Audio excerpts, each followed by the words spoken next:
Welcome everybody. This is the webinar Reimagining Our World Student Edition. This is a continuation of a conversation that started in the 50th anniversary of Earth Day. Us taking the time, to sit down and think about the lessons to be learned in this moment of crisis and sharing visions for the future, right? What a time to dare to dream, right? What a time to explore pre-existing conditions and pre-existing crises prior to COVID-19. And what a time to make that relationship on how COVID-19 is highlighting some of the societal and environmental ills in our society. So I want to welcome you into this space. Thank you for taking the calendar time. Thank you for taking the emotional space, right? For having a difficult conversation, a dense conversation about our future. So we really, really appreciate you. I also want to thank all of the student leaders, yes, that are here for joining in. And so thanks for that. So we are going to be covering an array of different topics, and I hope that this conversation serves as the purpose of, slamming the door open of possibility, right? For us to really, in the words of Naomi Klein, right, allowing these visions to kick the door open for radical possibility. Now, often when we say radical, people think extremist ideas. And the reality is when we talk about being radical in scholarship, we're talking about change, people that envision a brighter future, a more socially just, environmentally sustainable future. And that is, in today's world, those are radical, right, or different ideas about our future. So thank you to all of the panelists for bringing their perspectives and the beautiful minds to share with us today. I am going to go ahead and let them introduce themselves. So I'll start here with Josue. Can you introduce yourself? What's up, everybody? My name's Josue, he, him, his. Currently the co-president of Fullerton College Street Scholars. That's the space on campus for formerly incarcerated system impacted individuals. And I'm also a youth organizer with Resilience Orange County. It's a community-based nonprofit. We work with a lot of youth development, and I specifically work with I just doing the support on the end of the youth and adult justice side. So yeah, happy to be here.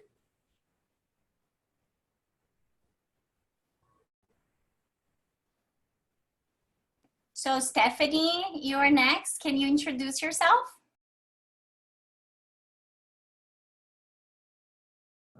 Hi, I'm Stephanie Jeffcoat, also the co-president of Fullerton Street Scholars, and I'm also the policy fellow for A New Way of Life nonprofit organization, which is an organization who focuses on people who are formerly incarcerated, and we also house women coming home from prison. So we do a lot of policy work and write legislation to help create bills that are going to help people who are disenfranchised. Carolee? Hello, my name is Carolee Ellis. I am the chair on the Committee on the Environment here at Fullerton College. And this upcoming fall, I will be transferring to UC Berkeley to study society and environment. Elena? Hi, my name is Selena Cruz. My pronouns are she, they. I am the current AS president, but we also got a new one recently that we will sworn in tomorrow, and his name is David Rubis. Yeah, so I'm excited to be here. Thank you. Hi, everyone. My name is Chad. I am the chair of Students for Equitable Sustainability here at Fullerton College, and I'm also a geography major. Hello, my name is Emily. I am a part of SES, Students for Equitable Sustainability. I am the secretary at the moment. My plans are to transfer to Western Washington University once the time is right. How you guys doing? I hope everyone is well and safe. I'm Andres Martinez. I'm co-chair of Fullerton College FC United. I'm very happy to be here, and I'm glad that that we can get together and have conversations like this. Thank you. Hi, my name is Justine. I'm co-chair of FC United, and we advocate for the promotion of undocumented students on campus. And I will be transferring to UCLA this fall, furthering my education in political science and hopefully going into law for immigrants' rights. Awesome, welcome everybody. So I will transition these great student leaders into a mighty conversation around the topics of climate change, food, water, self-care, safety nets, disenfranchisement and incarceration, compassion and collaboration. And I'll be stepping out and letting them take the lead. So we'll start with Carolee. Awesome. Thank you everyone so much for joining us this Wednesday evening. We really do appreciate it. So I'm going to be starting the conversation with talking about coronavirus and climate change. There has been a lot of talk in the environmental justice and climate change communities around the intersections of coronavirus and climate change. Many people won't think about these crises together, but they definitely should be. If the US has learned anything from this pandemic, it's that we were not prepared and that we should have acted sooner. It's estimated that 90% of all deaths that occurred in the US due to coronavirus could have been prevented if social distancing policies had been enacted just 2 weeks prior. So that is obviously huge, and especially if we relate that back to climate change. Imagine if we had enacted on preventative measures back in the 70s when we knew that global warming was something to be concerned about. Imagine the hundreds of thousands of acres that didn't have to burn here in California due to fires. Imagine Florida not being underwater and not having to completely reinvent their infrastructure due to rising sea levels. So I want to talk about some of the similarities and differences between coronavirus and climate change. First of all, this has been a healthy reminder that we are always subject to nature. Let us not forget that the Earth has endured ice ages, thermal maximums, and far deadlier pandemics alike. We humans cannot say the same, so it's really going to be up to us whether or not we move forward with the Earth. Also, climate change and coronavirus both require rapid and drastic structural change in order for us to recover. Luckily, we have seen this happen with coronavirus, which is really awesome for those of us who are really anxious about the long-term effects of climate change, because we've seen that the necessary changes are definitely doable. Also, these are both very deadly crises.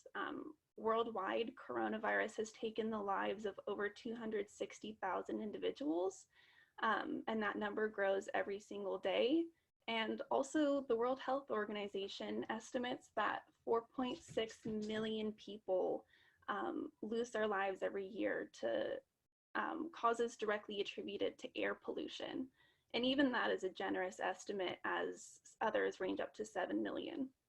Which is obviously, that's a really big deal. And so if we can keep the cars off of the streets for coronavirus, we need to be doing the same for climate change, investing in better public transportation with renewable sources and more bike lanes in the communities, and just overall better alternatives. So, we ask the question, why are governments and society not acting on climate change the same way that we've seen them act on coronavirus? There's many reasons for this. One, we have consistently seen a lack of political will with regard to climate change, yet there's been a huge global effort in containment of the coronavirus. Part of this is due to the fact that coronavirus moves at such a rapid pace that it has really clear direct cause and effect links to death. Climate change does not have those same clear effects. There's some direct links to death, like heat stress, but then there's also a lot of indirect links to death, like natural disasters or malaria, even, for example. So this leads there to be a big disconnect in what's responsible for these deaths around the world. Another part about coronavirus moving at such a fast pace is that it doesn't receive the same scientific doubt that climate change does. You know, the IPCC telling us that we need to reach net zero emissions by 2050 is really terrifying to a lot of us. But at the same time, it kind of gives this illusion that policymakers have decades to act on the issue when we know that that's not the case. So moving forward, you know, the biggest thing that I have taken from this pandemic is the importance of being proactive and investing in preventative measures. You know, in case you didn't know, we are not prepared for climate change here in the US. And if it wasn't obvious before, we know now just how costly and detrimental it is to our society when we don't take those preventative measures that are so necessary. Moving forward, we need to advocate for things like the Paris Agreement and like the Green New Deal, because that's what's really gonna help us in the long run in our fight against climate change. And we really need to advocate for politicians that work closely with scientists in their administrations, even if the science is inconvenient to their political goals or aspirations. Thanks, Carolee. I really like how you brought up the urgency in climate change in comparison to coronavirus. I think that's a really good point, because now that coronavirus is recognized as a global pandemic, we're seeing urgent action being taken right away. But like you said, we have the science behind climate change from the IPCC and from scientific organizations all over the world that are all recognizing that we need to take action now. And we're, as a country, very slow to act on that. So thank you. Yeah, absolutely.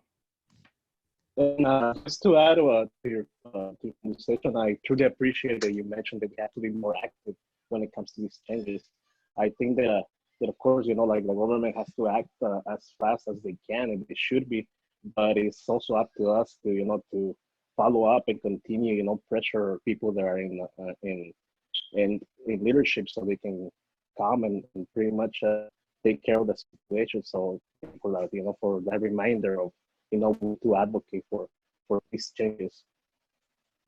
Yeah, absolutely. We really, you know, got to use the power of our voices and the power of our vote for sure. Awesome. Well, I think I'm going to give the floor to Chad in that case, if you want to go forward with us. All right, so hi everyone. I'm going to be talking about the food system, but first, I would just want to start off by taking a moment of silence to pay our respects to the hundreds of thousands of lives that have been lost and the families who are affected and grieving right now. So if you would like, you can close your eyes, but let's just take a brief moment of silence.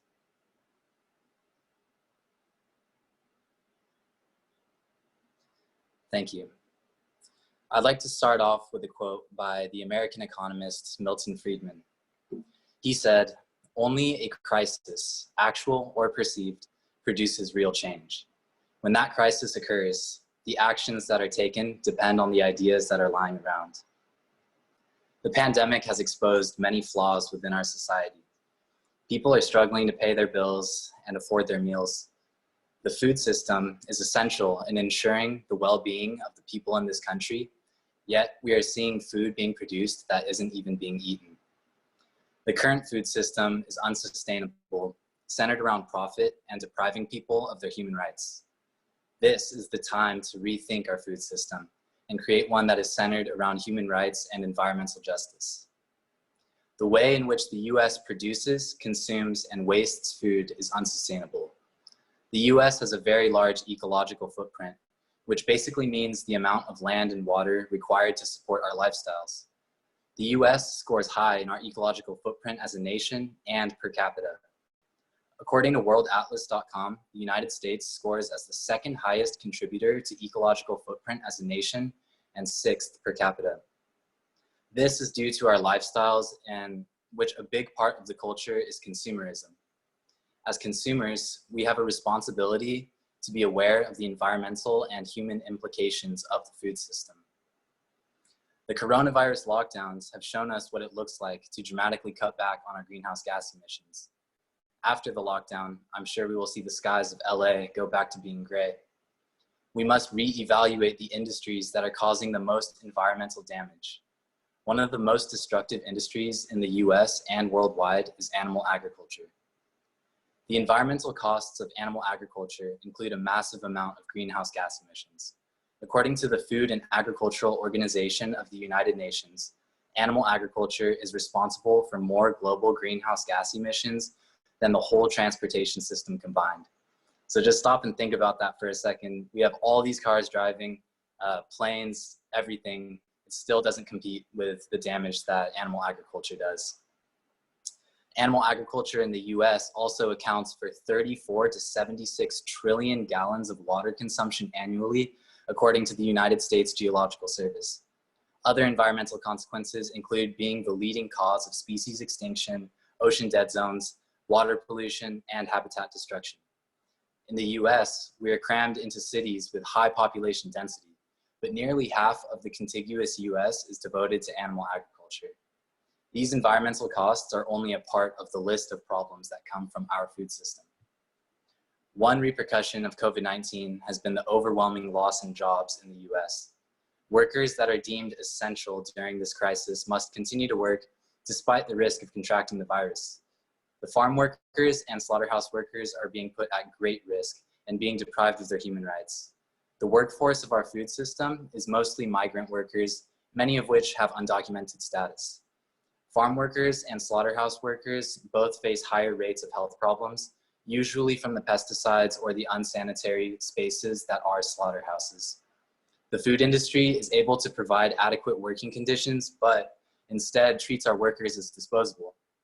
ICE continues to deport workers of undocumented status, separating families, but CEOs of the companies that hire the workers never face any consequences. This is social injustice. Society is disconnected from the food system. There's a veil drawn between us and our plate. Most people in the US don't know where our food comes from, and the reality is if we did, we probably wouldn't eat it. Slaughterhouses are grotesque, unsanitary places which are perfect breeding grounds for zoonotic diseases. COVID-19 is an example of a zoonotic disease, meaning it started with an animal and passed along to humans. Although it originated in Wuhan, China, zoonotic diseases can circulate here in the US too, such as the swine flu. Epidemiologists and virologists have been warning people of pandemics for a long time. Society has allowed this pattern to happen that promotes pandemics. By viewing pandemics as natural disasters, we are removing ourselves from the situation so that no one can be held accountable. Whether it's climate change or COVID-19, we can see that they are both examples of disasters facilitated by human actions. According to the CDC, 3 out of 4 new or emerging infectious diseases come from animals.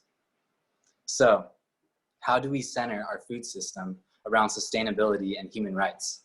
What does that mean? Environmental sustainability is the ability to meet humanity's current needs without compromising the ability of future generations to meet theirs. In other words, we need to think long-term. We must recognize that there are environmental limits. Infinite growth is impossible. We must account for externalities, external costs carried by those not involved in economic transactions. We must look after our land and our people, changing the large-scale environmental and social injustices to sustainable practices. Value our ecosystems. Ask ourselves if humans are justified in destroying wilderness in order to benefit our communities. We must respect the traditional knowledge of our ancestors, who have thousands of years of experience in sustaining human populations.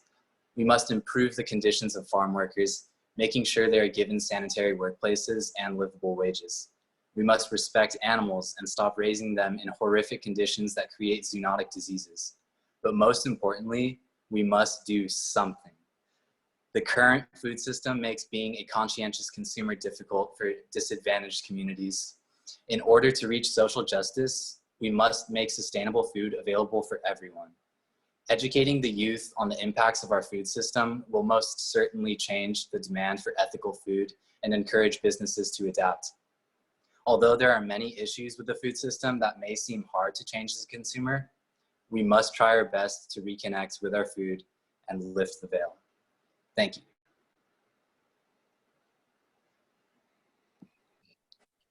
Chad, can I just say that was amazing. You brought up really great points about how everything is actually interrelated with each other, like our food, our climate, social justice issues. I think you did a really great job with that. And I like how you also said about lifting the veil, because a lot of consumers don't know what they're eating, you know, they don't know where it comes from, nothing like that. And also how you brought up how disadvantaged communities, they don't have the option, the luxury of choosing what they can eat, things like that. And yeah, I thought you had a really, really great speech. Thank you. Chad, and I really liked how you pointed out, you know, the slaughterhouses and how viruses move from animals to humans, because even though this whole thing started in Wuhan, there really is not a huge difference in the wet markets over there versus the slaughterhouses that we have here in the US. You know, maybe what's the species that are in them are a bit different, but the conditions and the risk that the workers there are put in every single day is just the same. And it's a huge problem that definitely needs to be fixed going forward. Most definitely. Thank you. So I'm going to pass off this next one to Emily, and she's going to talk about water. Hello, everybody. I would just like to also thank you guys for coming through and participating tonight and hearing what we have to say, and hopefully feeling, you know, at the end, like wanting to get a little bit involved with our Q&A. We would love to have answer some questions. But with that being said, I'm going to get started. My topic is water, and truly I would like to ask everyone, what is water good for? And there's a variety of reasons when it comes to drinking, cooking, bathing, hand washing, growing crops for food. Just trying to imagine for a second not having the ability or the access to that, to do any of those daily activities. That's where I'd like to transition into saying there are 844 million people on this earth that do not have that access to a daily necessity.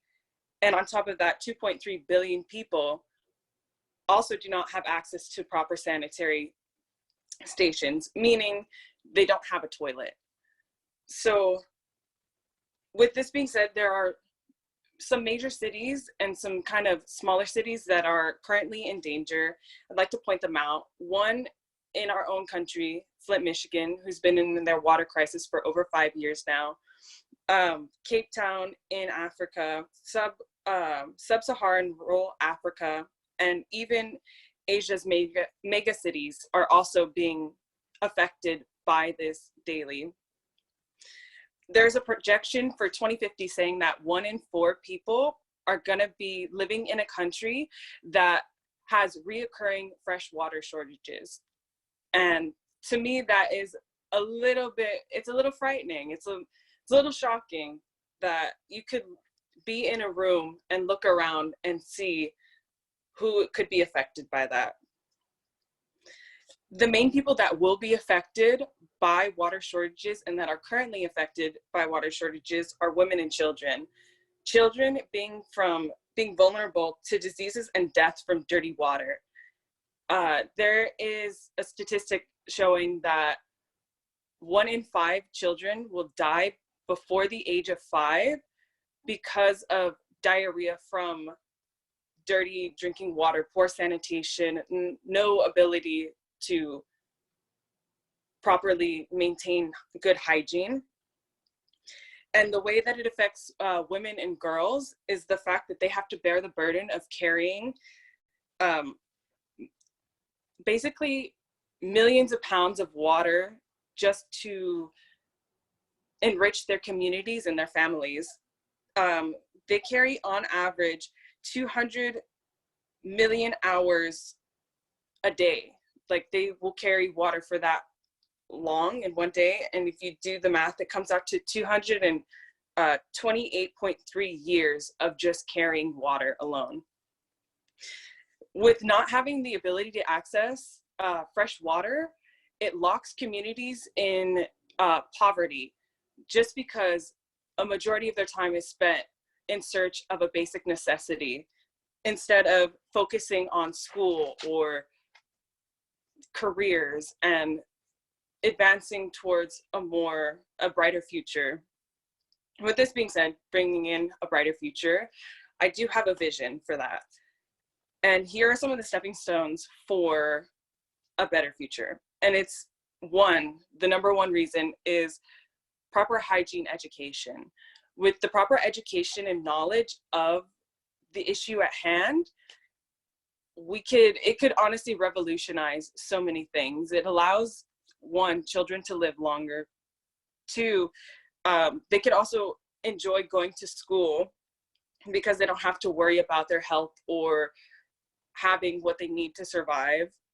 Same thing with their parents, not having to go out and look for this basic necessity day in, day out for hours at a time. They can instead widen their range of income. They can diversify their income.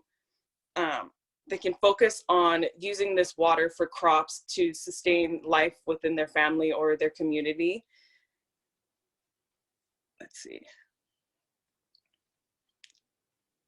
Another way to kind of spread exposure of the issue, the UN has kind of taken a little bit of initiative on that, and they have declared World Water Day. So it's March 22nd of every year, which is exactly a month before Earth Day. So I feel like a participation in that really could, make everyone aware of what is going on and how we could help these communities and hopefully lift them out of poverty and show that everyone has access to a human right and a necessity to life. All right.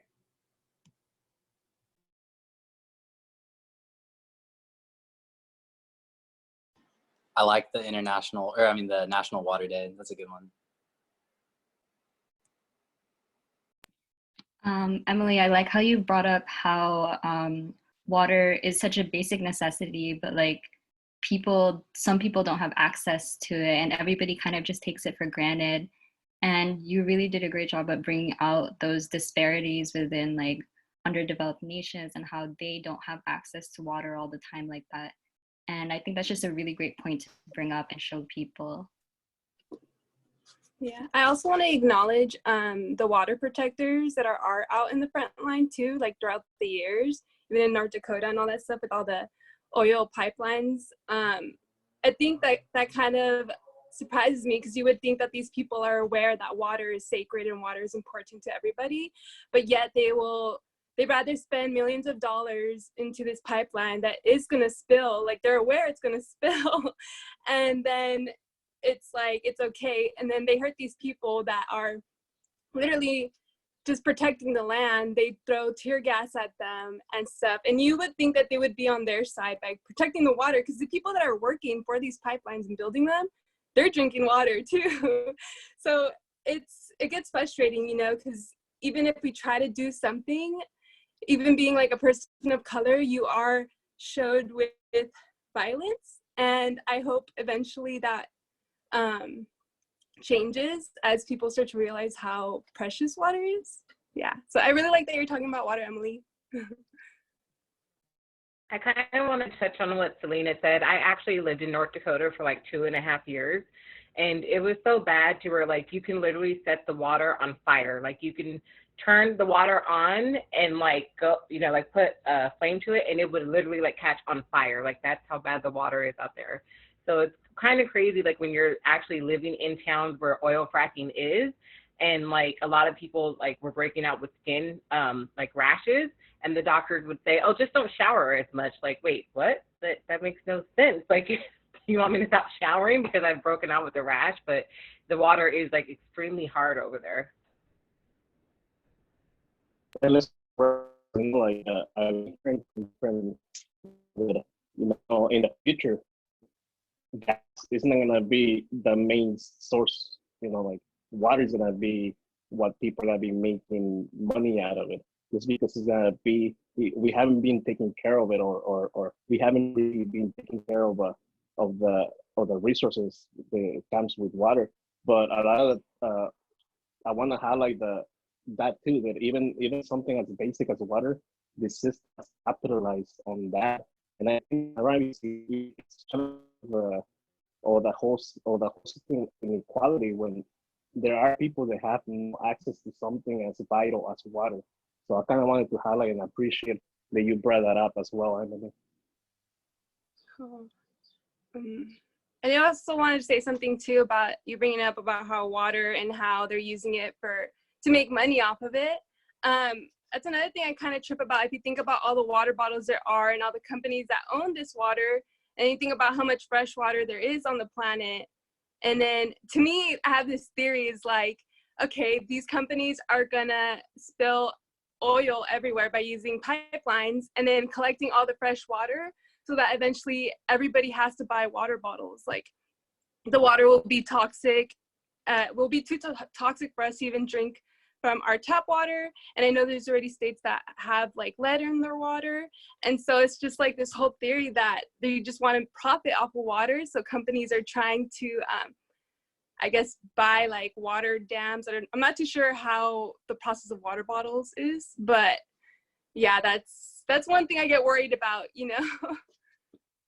I would also like to add the intersectionality between environmental injustices with social injustices, because in these communities that the water companies take from, they're taking those communities fresh water.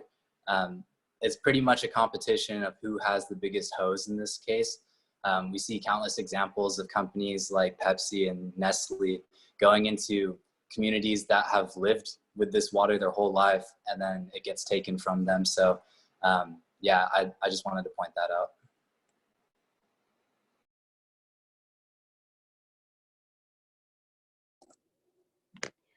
I'd like to thank y'all for all chiming in.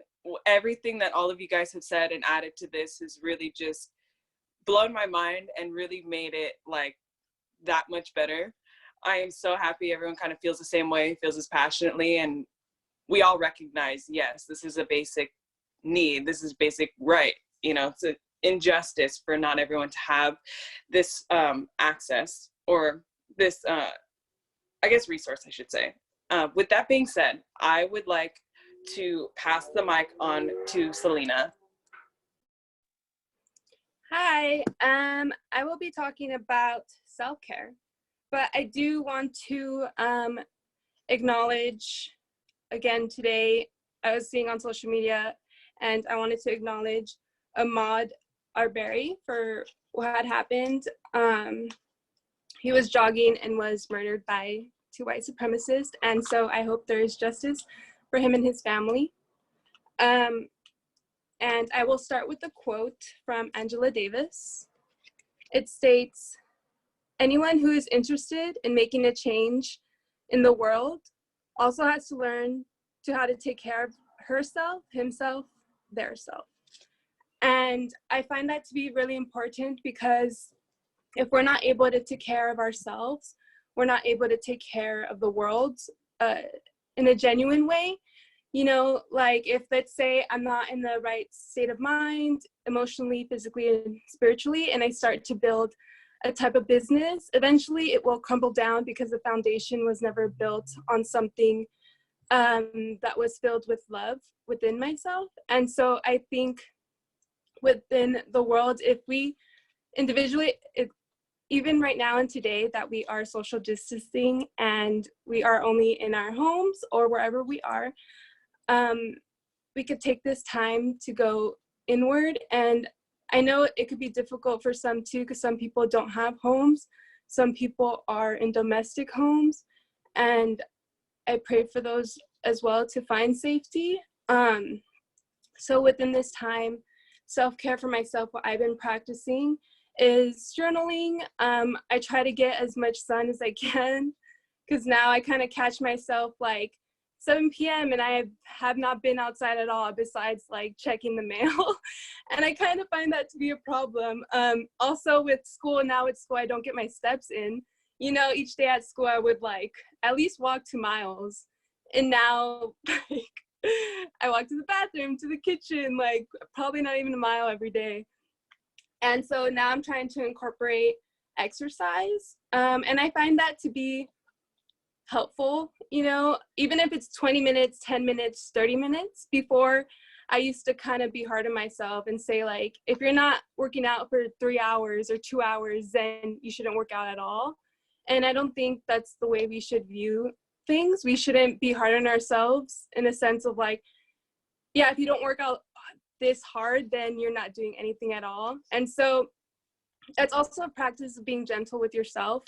You know, like if you could do 10 minutes, that's great. You did 10 minutes, you know, and then the next day you could do like 20, 30, anything really. And by that, you're just giving your body that peace and also like that exercise that it needs. I also been trying to, let's see, eat my veggies. I kind of find that to be hard too. I think at this time, like, I kind of just eat whatever's at home, mainly like beans or rice, or some things that are frozen, I just microwave. I've been making like these veggie dumplings, but you don't get that much nutrients sometimes in cooked foods. So that's another struggle that I've been also dealing with. And again, it's like trying to be gentle with yourself on what you eat and how much veggies you intake. And if it is difficult right now for some people to receive food as well, I know Fullerton College is doing their drive-through pickup. I've done it once and it was really nice. I got beans, rice, bread, some snacks, and I also got like a $10 gift card to a grocery store, and it gave you like a list of different ones. And then this week as well, they're also going to give you gas cards. So that's also nice too. I think that's the beauty as well, is the community. You know, from self-care, then comes community care. And I feel with community care, that's where the growth starts to happen, more, especially within the community. And also within this time with capitalism, you kind of start to see how our economy is probably not the best since it's falling apart during this pandemic. You would think it wouldn't be falling apart, but now we know that these systems are not really structured to help us and structured to help the economy stay strong. But now too, I realized that they're not really putting a lot of money into organizations that are helping the community. It's more of like these luxury corporations, you know, like the airlines and the cruise ships and stuff. And I find that to be really disrespectful towards the people, because I think, you know, student debt should be paid off. Like all these money that they're giving to rich people should be given to either, you know, students in debt, people in debt. And another thing too is like acknowledging all the essential workers. And I hope all the essential workers right now as students as well are taking care of themselves. Because that's another thing we start to see, that some companies just see you as somebody they could kind of throw away if they're not, you know, giving you time pay and stuff. And that also messes with your self-care and your mental health.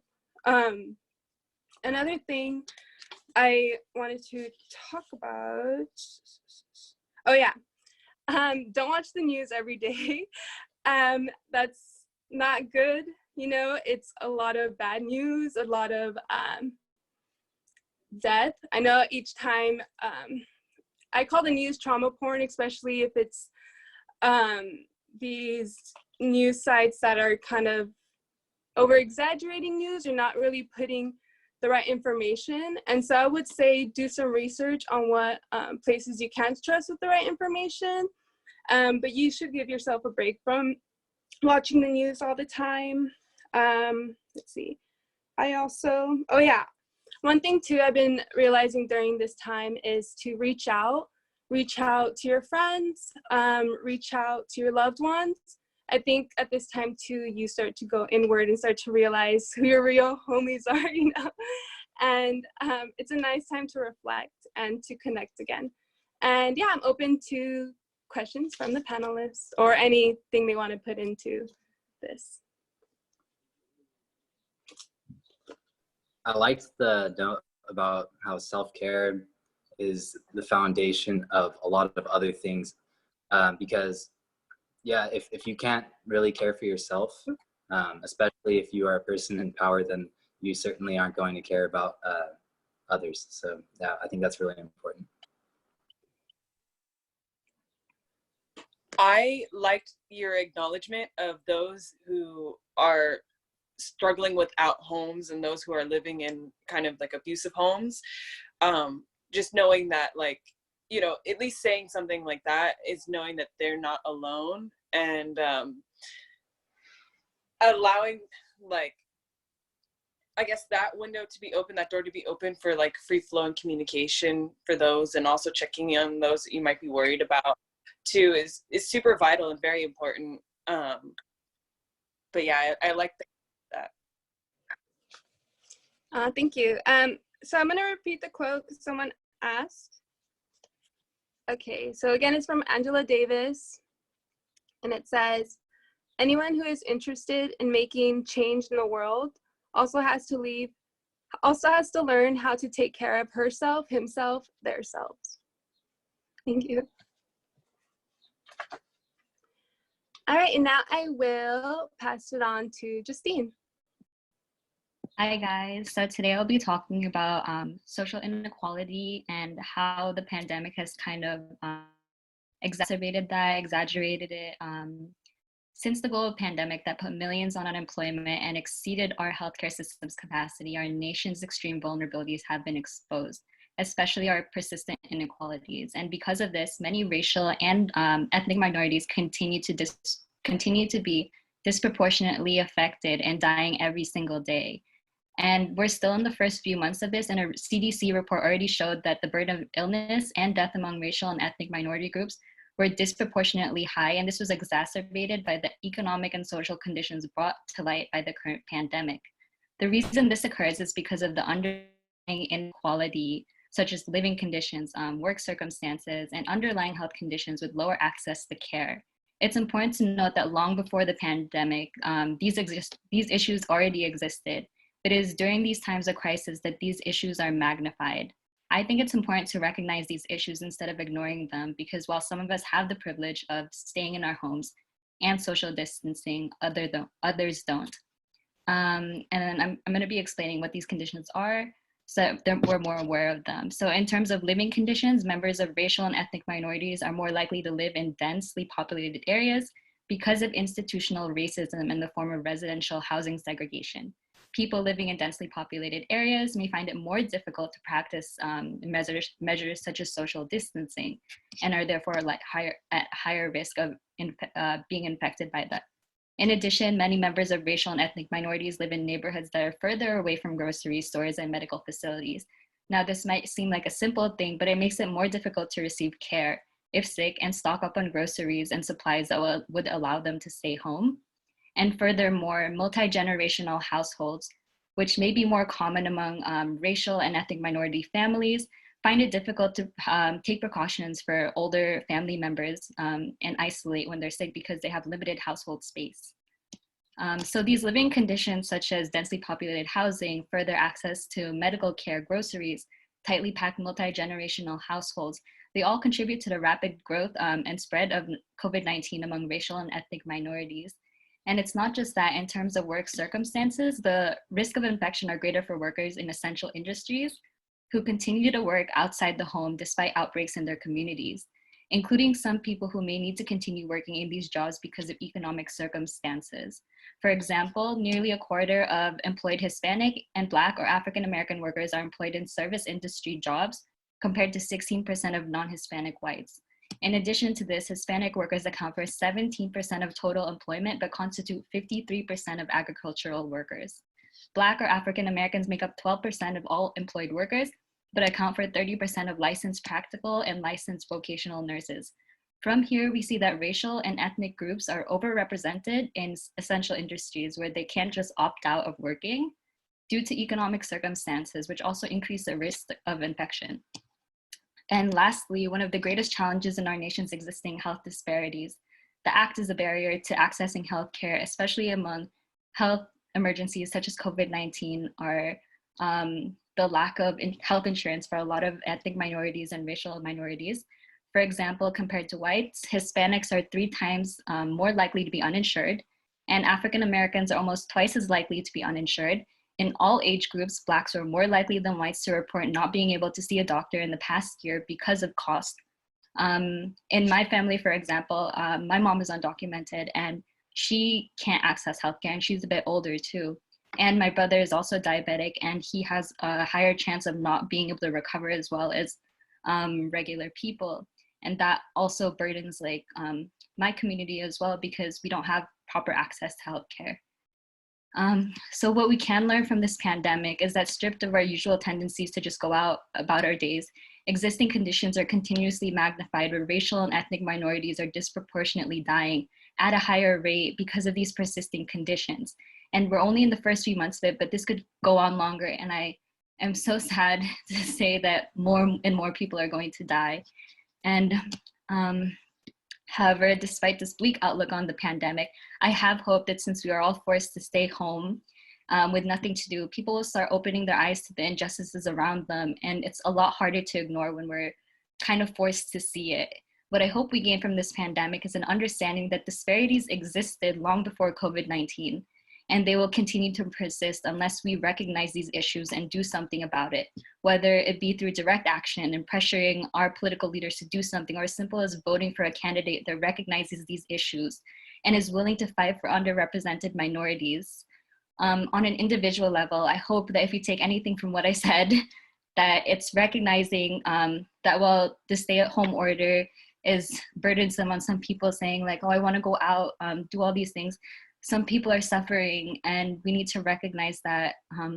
And that's our first step to gaining equality, social justice, things like that. So.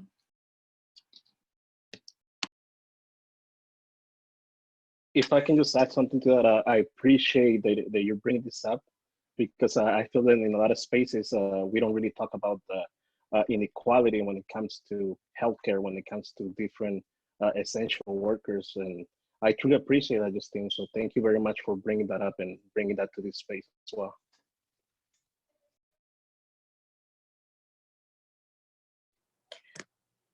I also like that you acknowledged and brought up the fact that pre-existing conditions, when it comes to living arrangements, when it comes to, you know, conditions of, I guess, like whatever community they might live in, when it comes to maybe environmental factors. I like that aspect of it, because it really shows how like the downfall really began, or where it was going to start from. And like you said, like the acknowledgement of it and like recognizing it is really what leads to change. Like you can't overlook it and can expect some sort of different outcome. Yeah, and I'm just hoping that this national crisis gives us a time to think about what's happening in the world. Like when the Great Depression happened, they had the New Deal, they restructured everything because they understood that there were inequalities within the system. They understood that something needed to happen. I hope this is like a wake-up call for our legislators, our future president, our country. So yeah, thank you. I would like to pass it on to Stephanie, who will be talking about disenfranchisement and incarceration. Hello, everyone. So I am glad that I'm actually going after Justine, because this is like perfect for me. But I kind of want to start off with a quote by Martin Luther King. It says, never, never be afraid to do what's right, especially if the well-being of a person or animal is at stake. Society's punishment are small compared to the wounds we inflict on our soul when we look the other way. And so because of this whole COVID-19, well, let me back up. So I'm also the president of the Orange County chapter, All of Us or None. And what All of Us or None is a grassroots effort. There's 29 chapters throughout the United States. And what we do is we come together and we write legislation to help people who are disenfranchised. And so for years, our biggest thing has been to try and end mass incarceration and to help people who were wrongly convicted to get out of jail, as well as helping people who have gone to jail and who have lost their kids because of this. And so we fight to break the barriers that people who are formerly incarcerated face upon release, because a person's time is never really done. Like, even though they've gone to jail and they've served their time, it doesn't there. Like, once they get out, they're still paying for it. Like, they're not able to get housing, they're not able to get jobs. There's so many barriers that a person faces upon release. And so because of this whole COVID-19 thing, something that we've been working on and trying to have happen for so many years is now happening. They have finally realized, like, hey, we need to release these, people who are in here, because so many people are catching it. And because of the social distancing, it's kind of hard when you have so many people in these cells together. It's hard to practice that. And the guards that are going in and out, a lot of the guards have been testing positive for COVID-19. So they're actually bringing it into the jails. So we were excited when the governor decided to start releasing people. The only problem is he didn't really have much of a plan as to what was going to happen once these people were released. So now you're just creating a bigger issue in itself, because now what you're doing is increasing the homeless population. Like, you release these people and have nowhere for them to go, what do you think is going to end up happening? And so I am fortunate to be an essential worker. So like you guys had stated earlier, like, we are putting ourselves at risk by having to go out and still do the work that we do. And the job that I work at, like, we were actually picking people up from the jails and helping, get them situated into either a home or some sort of like transitional living place. But what I think it has done is it has opened up their eyes to realize the issue that they're doing. Like, now they have realized, like, well, maybe we shouldn't just be so quick to arrest people and just lock them up in jail cells. Like, maybe we should give them a ticket. But the unfortunate part of it, people who were already incarcerated and hadn't been convicted yet, like, they're still just sitting there. And because of this COVID-19, everybody's court dates have been pushed back because the courts aren't really open right now. And so you have people who haven't even been found guilty yet that are just sitting in jail waiting for whenever the courts decide to start seeing them again. So it's been a really big issue. And one of the things that is still an issue is there's over 50,000 people here in California who are on parole and who are unable to vote. And so that is something that we're still working towards, is just bringing, opening people's eyes up to, like, what people who are disenfranchised face, like the struggles that they have to deal with. I think that's all I have for now.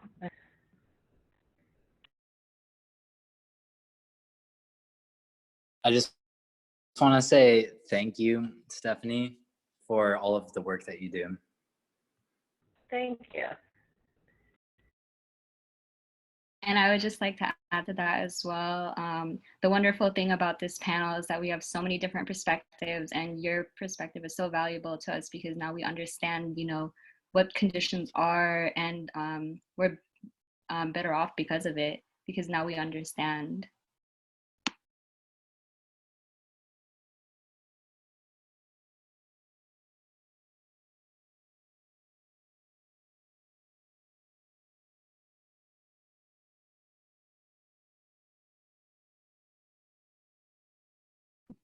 So now we'd like to move to Josue. So what's up, y'all? Again, Josue, he, him, his. And I mean, there's a lot of things that we could touch upon, but I just wanted to start off by, I guess, just continuing to echo this, that the idea that we are all in this together, it seems to be only chanted when I guess the most privileged people finally have some kind of setback. But it seems to be dismissed when the most marginalized and most underrepresented communities have been feeling a significant form of perpetual struggle. Um, and now it has only been amplified by this pandemic. And subsequently, it was also felt with the measures that were implemented by government that followed. You know, and I mean, there have been many attempts to, I guess, equate the struggles which we endure, while this is simply not true. You know, many people are only feeling inconveniences during this time, such as working from home, having their gyms closed, having their favorite restaurants, having the beaches closed off, or simply just being bored at home, while working lower middle class families, undocumented families are significantly struggling, you know, whatever way you want to look at it. Therapists aren't able to, you know, have remote sessions, especially in the case of a lot of Medi-Cal recipients. You know, folks are being laid off. They didn't have the option of opting out to work at home. They simply lost their jobs. And, you know, folks aren't even paying their bills. They're not making ends meet. And even if there are some kind of cushions, when a sense of like, you know, Edison not cutting off electricity or folks having moratoriums, there is no steps implemented to helping people even have this knowledge accessible to them, or even being able to walk through the process of being able to put in all this paperwork to have your bills postponed. You know, we're seeing how communities of color are being met with violence by law enforcement for disobeying the stay-at-home orders. You know, while non-POC communities are allowed to gather in mass with little to no repercussions. You know, we see birthday parties, funerals being met with violent arrests, while Huntington Beach streets are flooded with the privileged claiming their untrue oppression because their beaches are closed. You know, let's go back to the beginning of this during this COVID-19 pandemic. The higher rates of COVID-19 in Orange County were coming out of Irvine, very wealthy, very affluent, very white, and a lot of travel for business.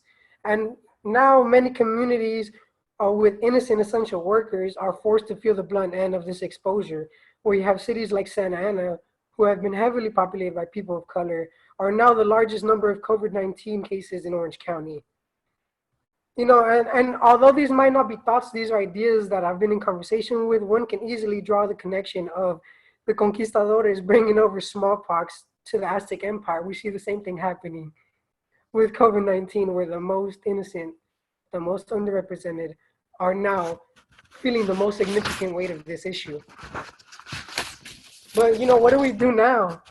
And I'm not going to be here to tell you that if you do what I say, all your problems will go away and this will be solved, because individually, I don't have the answer for this. However, I do know that a collective problem requires a collective solution. And we must shift into the mindset of, instead of looking for solutions, we must create them. And we especially cannot count on institutions that have upheld our vile conditions to be the answers that we need. Let's look into the medical health field. You know, the DSM-5, which, if you're not familiar with it, is basically the diagnostic statistics module, which is like how it's the blueprint to diagnosing anybody with a mental illness, psychiatric disorder, mental disorder, and it's put together by the Psychiatric Association, which is funded by big pharma, big pharmaceuticals. And, you know, and to put it shortly, you know, the role of the Psychiatric Association is to diagnose you and then administer you a pill that's going to match the diagnosis. The more pills administered, the more pharmaceuticals pushed, the more money the Psychiatric Association gets. You know, looking at the police in this country, whose roots come from being runaway slave patrol, we still see this like being carried out, just simply revamped, but it maintains the same inferiority complex, which is targets communities of color, targets the most, you know, disenfranchised groups. Looking at the environmental law enforcement, you know, looking at who is now the Attorney General for the Environmental and Natural Resource Division, Jeffrey Bossert Clark. He was a lawyer who was defending BP during the Gulf spill. So he was defending the people that are responsible for putting millions of gallons of oil into the Gulf. And he was put in this high position by the Trump administration. And since most of us are students here, let's look at the education system. It's been molded to exploit students and not benefit them. Let's look back at 2012 in the CSU system. They raised pay for the presidents during budget cuts, which cut enrollment by 25,000 and cut 3,000 jobs across the state. Meanwhile, presidents were getting bonuses. Look at the UC system. Across the state, it has been strategically, a lot of these institutions have been strategically placed on sacred land. Janet Napolitano, the president of the youth system, was the former U.S. Secretary of Homeland Security during the Obama administration, which deported more people than any other president. And even locally, look at the North Orange County Community College District, where most of us are from, where the pay from a president to a chancellor ranges from $200,000 to $300,000, while the average student at Fullerton College earns $7,000 to $42,000. Like, this gap, which has been severely increased during the summer pandemic, cannot be filled with loaner laptops, and it cannot be filled with small one-time payments for those who are only eligible to receive financial aid. You know, and it's unfortunate that, you know, many people who are in these, I guess, positions to make these significant decisions may have good intentions, and now they have met with the heavy workload. This is only due to the fact that, you know, now campuses the choice but to address the needs of students in order to keep them enrolled, so that the campuses don't lose money. You know, this wouldn't have been a challenge if the health and wellness of students and just community members at large was not only a priority, but the sole foundation of schools operating and these institutions operating. You know, rather than privatizing education, which is a familiar feeling, you know, for the single mom who's in night classes, for the formerly incarcerated student, for the undocumented student who doesn't get financial aid, you know, for the homeless grad student, and for the nuisance student who digs herself into debt so that she can get a career in which she helps people, which we need more than ever right now. You know, and once again, I said, I'm not here to propose any solutions. I'm not here to tell you I have the answers to your problems. I'm simply just here to put all these things on your radar and keep these things in mind when we move forward, so that we don't end up here again, because we're the saviors that we've been looking for. So thank you for that. That was awesome. So yeah, I mean, that's all I pretty much had. I just want to say you make really fantastic points in that we can't have all of the answers and the solutions, but these are all things to be aware of and to be concerned with. And it's really easy to be really negative and pessimistic about it. But if we want to be, you know, this pandemic has definitely showed us that we have the option to reinvent previous systems and do a lot more than we previously thought we could. So it's definitely time to do that now and take advantage. So thank you. I feel like, oh, sorry. I feel like it did hit personally how you spoke about Black, Indigenous people of color being strongly affected or most affected, especially with the sacred land, because we see that going on right here. You know, I think one of the most interesting I was talking, sorry, the sacred land being built on at Long Beach, because that's an issue that's right here, and Indigenous peoples have been protesting it for a long time now to stop building on their sacred land in Long Beach, right there, Cal State Long Beach. No, that is Go ahead. Everyone keeps cutting everyone off. Okay, so what I actually wanted to say, what you were talking about, Josue, currently that I am in the process of transferring, it makes it difficult to find out that these UCs are not, I mean, their real faces being shown, like they don't really care, they just want to make money. It's all about making money. It's like a business, which is frustrating because it's like, oh, I thought it was about educating everybody. And so it's like, no, if you can't afford me, well then too bad. Oh, it's like, oh, I can't give you a house, you know, not a house, but I can't give you a room after a year of you being here. So that causes students to be houseless and live in their car, or, you know, having to live outside. And so that also has me feeling some type of way and deciding where I want to go. Because right now, you know, I'm stuck with UC Santa Cruz, but then again, with UC Santa Cruz not wanting to pay their students a livable wage, and that's frustrating. It's like, wow, then I'm actually supporting this institution by going there. And it's like, am I gonna have to make the decision because of that? And then also, like, you know, UCLA is in Brentwood, like, and people are also harassed there because they seem like, oh, if you don't look like a student that lives here, then, you know, cops could harass them. So it's kind of, it makes it difficult. And then again, with the COVID-19, you know, my experience might have to be remote. And it's like, oh, I'm still gonna pay the price as if I am in class, like as if I am going to these campuses. To me, that's ridiculous. And then, you know, it connects again with like student debt. And I feel like these institutions should change their intention on like education. It shouldn't be about making money. It should be about having education available for everybody. And I think that's why it just makes me frustrated. But again, you know, like these institutions were not built for us. And so we just have to continue resisting. But I think right now that's just a struggle currently with having to decide, you know, where I want to go or what I want to do. Yeah, but I'm glad that you talked about all this. Right. So I think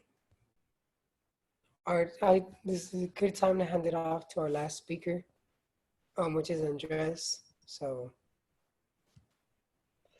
Well, thank you to all of you, panelists. Our panelists, as you can see, they have very different backgrounds, which makes it more interesting, more knowledge in the group. I appreciate, every single one that has taken the time to join this and to participate on this, because this is a space where we can share, we can share different ideas. We can share what our frustrations sometimes. We can also share things like hope, and things that we can look forward in the future. Like, for example, COVID-19 has definitely changed the way we live. It has definitely changed the environment. If you see outside, you can see the birds, you can hear the birds, you can see the blue sky, you can see everything that we take for granted. But with that said, we have to also recognize that there are issues that before COVID-19 are pretty much still affecting us, before we can save the planet, we need to start by saving humanity. Because the same system that exploits our planet is the same systems that exploits our community of color, Blacks, brown, queer, trans, the undocumented, women, the formerly incarcerated. Before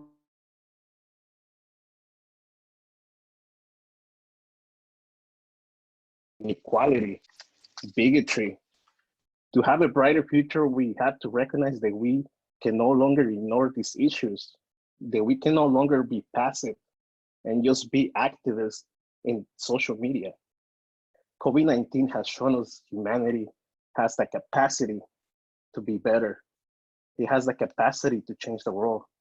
It made us realize that we can live with basics without the superficial things that are not important.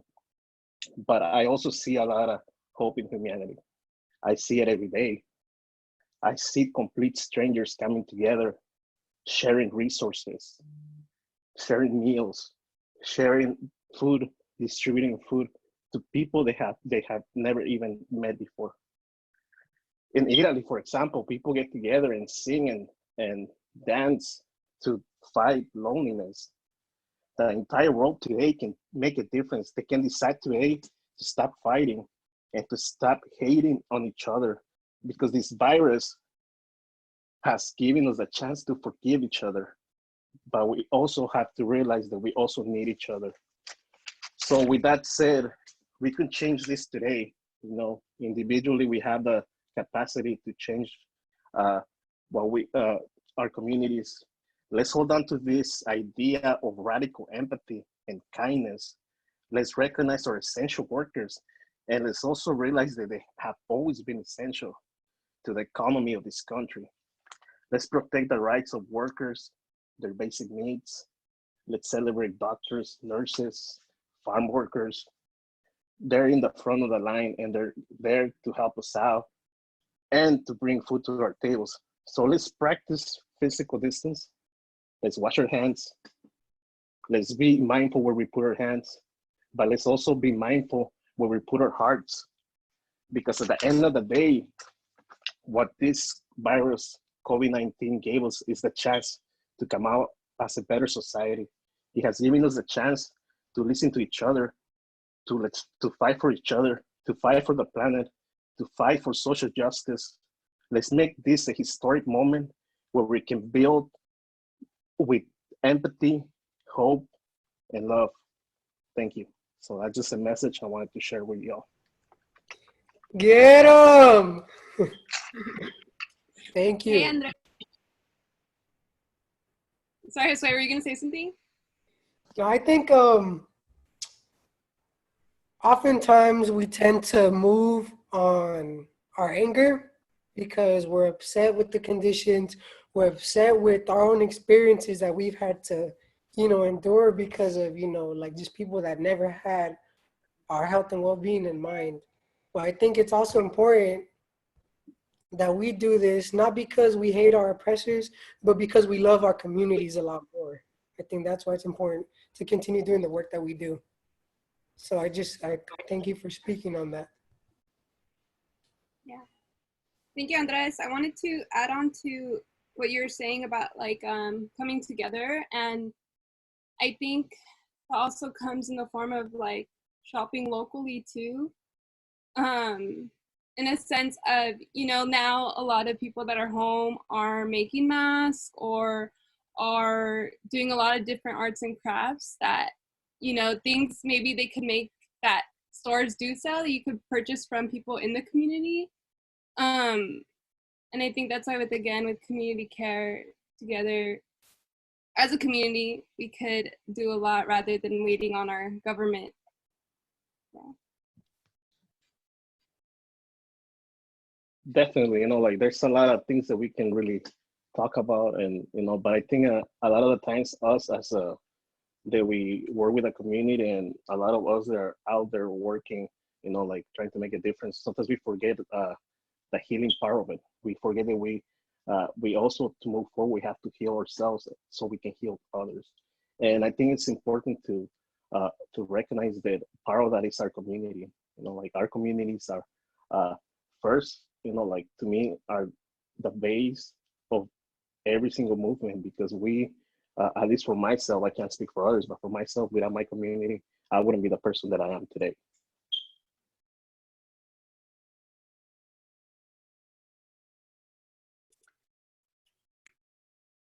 All right, well, thank you so much, all of you, all of these amazing nuances, right? All of these amazing ideas that you shared, and so much of your heart. Like I see you, and I know everyone that's here today sees you, and it all starts with a good conversation, and I can genuinely say that you've ignited, a spirit in me, as you usually do. And thanks for the great conversations that you've always inspired. I know a lot of you are graduating, and I will miss you. We will miss you. And this is a great opportunity for us to get together and have yet another beautiful conversation and vision. And I think that's the kind of soul food that everyone needs, right? Because I think a lot of the times, we are so caught up in the way things are, right? In learning and understanding the systems that make things the way they are. And I think taking a pause to think about what it could be takes truly some revolutionaries, right? It takes some daring, and it takes a lot of courage. It takes a lot of inspiration, a lot of empathy, right? And I encourage you all to nourish that in you, that vision, that desire to dare to envision, not just to accept the way things are and learn how to navigate it the way that you have, right? We've learned how to navigate the way things are in all our different circumstances. But will we dare to get together and find the way things are unacceptable enough for us to bind our arms, you know, and slam that door open for new possibilities, right? So I really appreciate you and everything that you bring in doing that for our future. Okay, thank you, thank you. So as we move here, we have a couple of minutes for questions. And I'm gonna start with an anonymous attendee that asked a question about, you know, really liking Emily's and Chad's connection about, you know, the importance of food and water and the figures that you use, like the Emily's figures about how long it takes to carry that much water, right?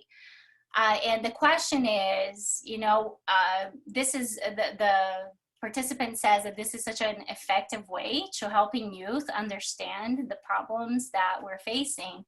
And the question is, how can this be taught to youth in an effective way? Like, what kind of learning environment do you think we need?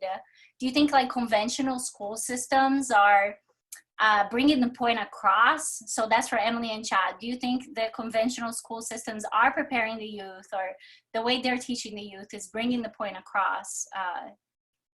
What are your thoughts? I believe, oh, Go sorry. ahead. You can go first. Okay. I believe there needs to be a different like way of teaching, just because everyone learns differently. So I feel like the conventional way of learning is typically like reading, writing. I feel like it needs to be a little bit more interactive, especially when it comes down to different like communities that are facing these disparities. It's different when you're reading about it and when you're actually experiencing it and you're seeing these people and you're hearing their stories and you're seeing their faces. So I feel like a little bit more interactive way of teaching the youth is definitely like an appropriate approach. I completely agree. I think we do need to be more interactive in our education system, especially with the youth. Considering how disconnected we are from the food system, I think that maybe we need to introduce programs that really assist kids with being familiar with the environment around them. I think that that system would include a lot more plants and I think just a connection with how we grow food. And I think that through those kind of interactions, I think kids will actually be curious and happy to learn more about it instead of accepting their ignorance.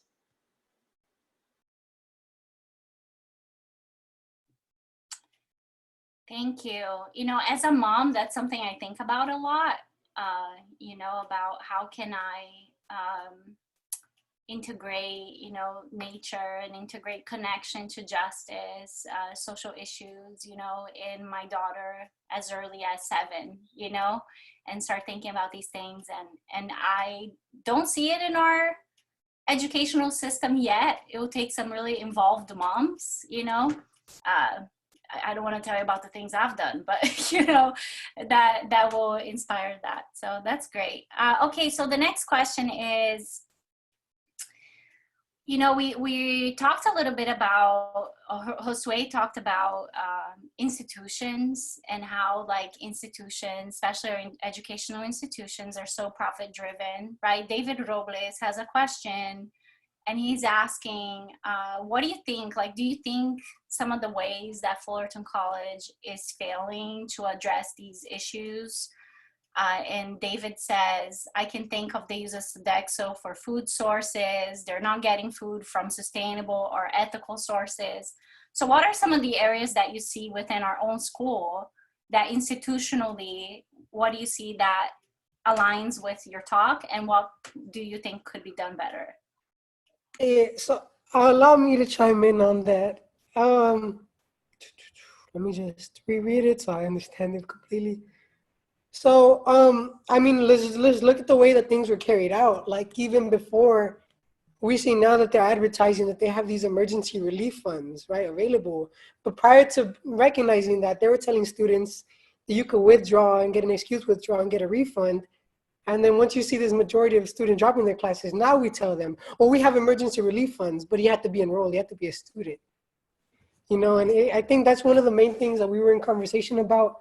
Prior to this, I had organized putting together just a bunch of student leaders to collectively bring forward resources that were in the community because we recognized that the school wasn't doing it.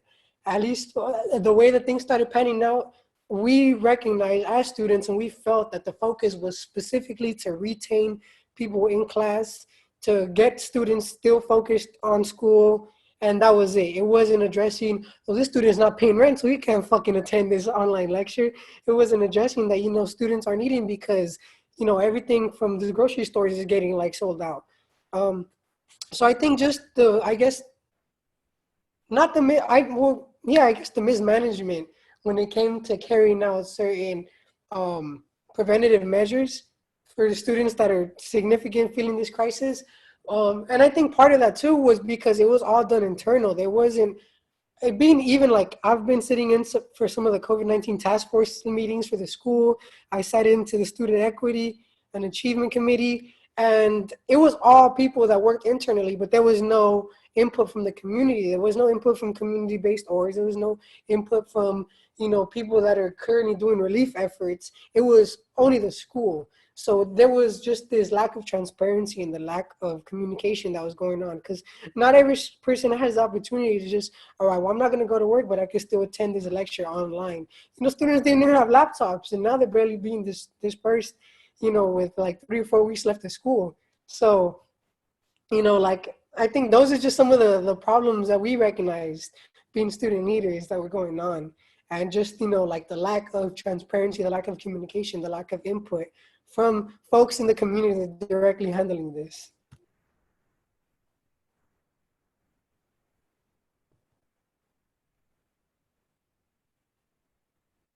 Anybody want to chime in on that as well? Well, I was gonna say something as well, and then you know, coming back to the community as well, you know, a lot of the problems that we have as organizers, a lot of the community members are left out. I think in the school system with the resources, they're focused a lot on just students, which they don't realize that these students also have families and they have other, you know, people they depend on, and they depend on them. So not having community members being part of these meetings is actually it's affecting them because they're not taking the consideration that all these students are also have to deal with other responsibilities. For example, they have births they have to take care of. They also have things that, for example, that most of us are essential workers. We have to go and work as essential workers. But then we also have professors that want us to do a whole bunch of different assignments. There are sometimes even more than when we had regular schools. So I believe that not, resources are handed just to students. They have like the privilege to be there physically. They're not actually targeting students, for example, like undocumented students.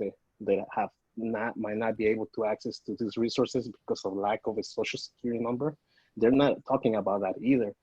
And I know there's programs that are helping out, but I feel like there's been a lack of communication between the community and the institutions. Even the foreign exchange students who can't travel back to their countries, they don't even get financial aid. And now they're stuck here with no form of assistance for the campus, but they still expect them to be enrolled in classes. And just to add to that, like with the school system and undocumented students, there's 60,000 undocumented students right now at a community college level, and we're consistently left out of relief aids, things like that, because we lack the social security number. Like I'm lucky to I have the privilege to have DACA, but many students don't. So they're left out of unemployment. They're struggling to pay rent. They're struggling to get groceries to feed themselves. So I'm hoping things are going to move forward to help more undocumented students so that they could get the necessities they need.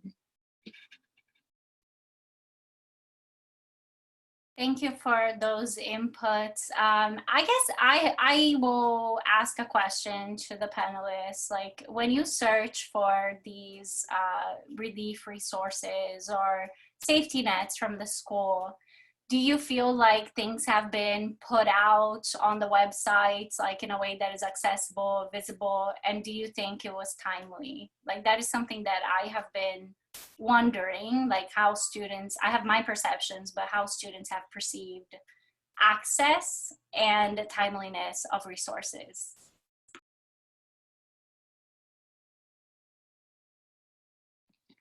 I think definitely like the timeliness of the resources, it's all backed up. Like I feel like we're providing aid like 6, 7, 8 weeks later than how many people need it, because you know rent is due like every month, and like you can't just say like, oh, I'm gonna get relief aid on the 9th, 10th week, just hold it back or whatever. But yeah, I feel like it's just very, very pushed back, and I feel like a lot of students right now are struggling, and the faster we get them the relief, the better we are, like the better off they will be.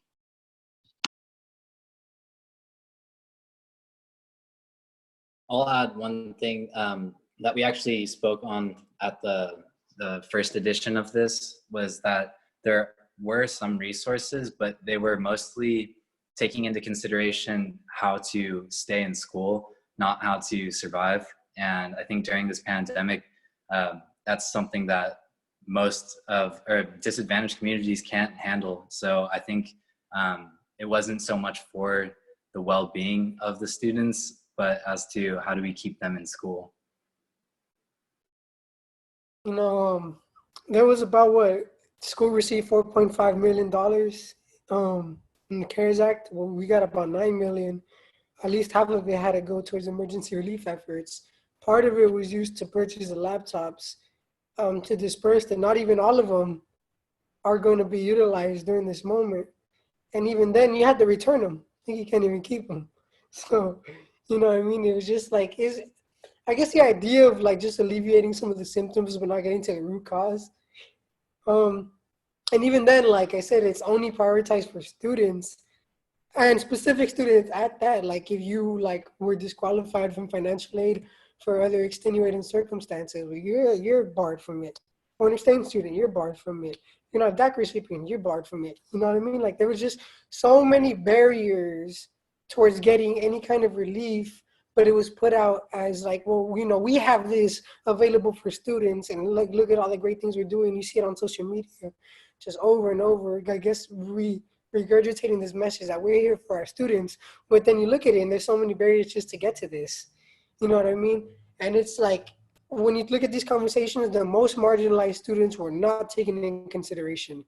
It was very much like the average, or the students that were already on good terms, but now they have a little bit of minor setback. I think those are the students that were kept in mind when it comes to like this relief.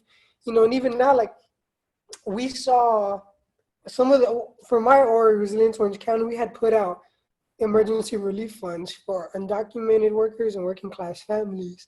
And we had just a small pool of money that we could give.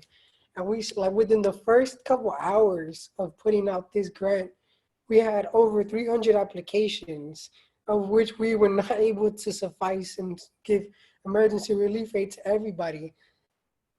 So it's just interesting how the school is managing $4.5 million. And you know, they're giving students very little. You know, like I said, they're giving what the emergency for FC Foundation was $250. Like, that ain't cutting it. You know what I mean? Cost of living in Southern California, Orange County is crazy high.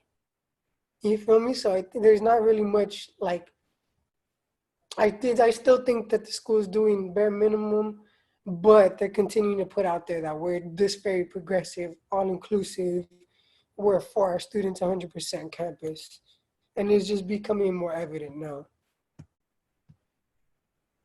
I wanted to add something actually about that too. For being as AS president, it also has been difficult for us to have these funds donated to students. It's another thing that's frustrating, where it's like, okay, AS has this much money that we weren't able to use for events for students, you know, and what we want to do is like if we can't give out money, could we give out gift cards?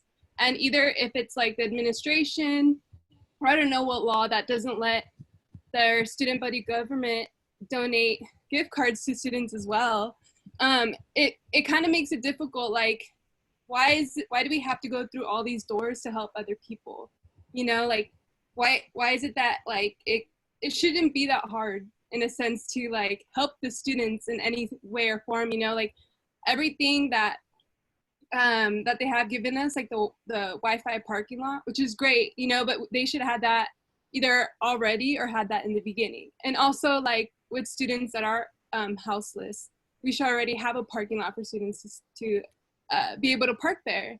But again, it's just like all these politics and administration and the city.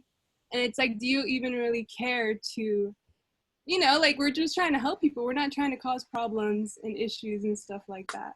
But yeah, that's what I wanted to chime into what you're saying. Sometimes the excuses that they give you, or the law prevents it, or, you know, it's written the way it's written in certain policies, we can't do this. But it's like, laws are changed. You feel me? You can go to court. There's like, up to what extent are you willing to go to help our students? You're just saying, well, my higher ups don't let me, so I'm not going to. Like, fucking challenge them. You have a mouth, you have a lot, and you have a lot of say and a lot of input in students' lives. So why aren't you echoing these messages? Why do we have to do it? You know what I mean? When you're saying you're helping us out. And I think it goes back to, you know what, the school system, you know, like, let's be realistic. The school system is not written for people like us, a community of color, you know, like people that have not had the privilege of going to these institutions. Let's be realistic. You know, just the fact that they're not even thinking about the necessities of our communities, that just shows you that they were not prepared for something to have aid for students that were not privileged like others, you know, like, for example, like you all just mentioned, you know, like that Wi-Fi, you know, that you need to have a car to park there.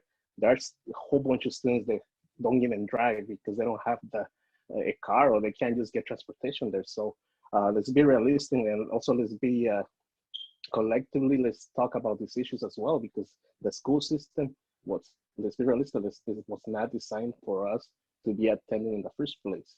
So with this, with the privilege that we have as college students, let's let them know, you know, like we have things that we need, and it's up to us to bring these issues, even if they don't want to hear it or they make them uncomfortable.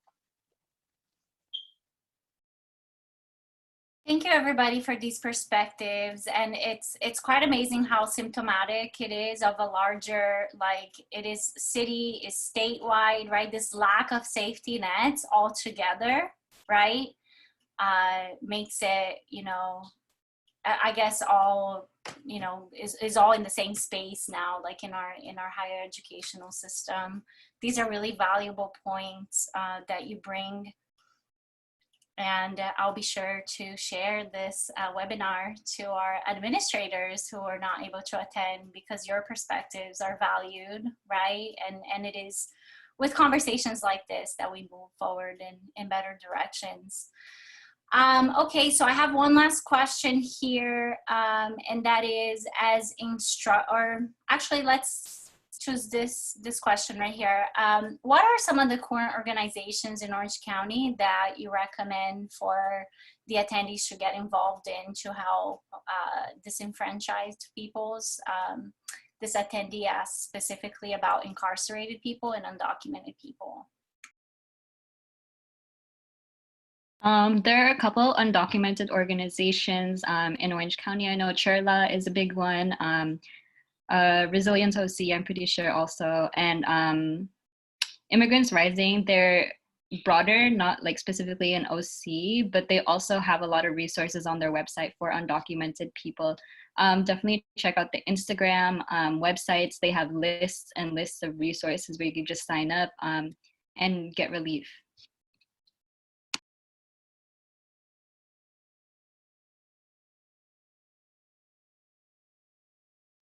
And also our own Grads to Be program at the school. I don't know why I missed that.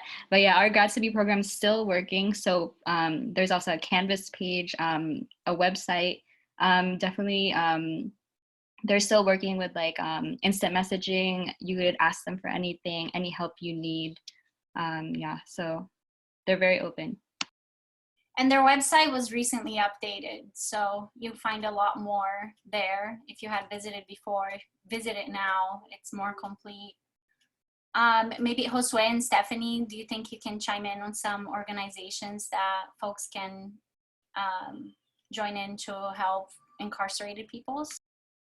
Yeah, so a couple orgs that are working right now.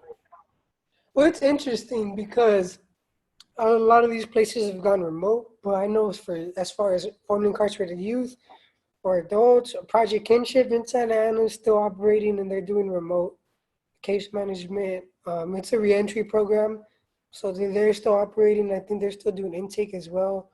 Underground Grit, they specifically work with formerly incarcerated youth.